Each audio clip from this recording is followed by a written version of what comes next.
खुश होतील. तर ह्यांनी नकळत त्या सोलला कुठेतरी हे देऊन टाकलं. आणि ना हे प्रत्येक वेळी बोलायचे, जेव्हा काही चांगलं व्हायचं, तिचा बर्थडे व्हायचा, मी खूप खुश ठेवणार आहे तुला, मी तुला नेहमी खुश ठेवणार आहे, मीच आहे सगळं. त्यांनी ना शेवटी तिचं लग्न वगैरे पण नाही लावून दिलं, बिकॉज त्यांना वाटत होतं की ही लग्न करून बाहेर जाईल, मग ही खुश राहणार का नाही.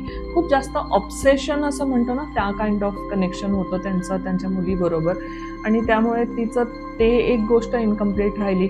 आणि फुल तिने एक्सपेक्टेशन वडिलांकडनंच ठेवली की जे आहे ते वडीलच आहेत जे करून देणारे, अशा टाईपचं. असं करत करत वडिलांचा मृत्यू झाला. मग तोपर्यंत हिचं वय थोडंसं वाढलेलं होतं, त्यामुळे हिला पण कधी लग्न वगैरे करायला भेटलंच नाही. राज्य वगैरे सांभाळलं तिने, तिचा पण असंच मृत्यू झाला.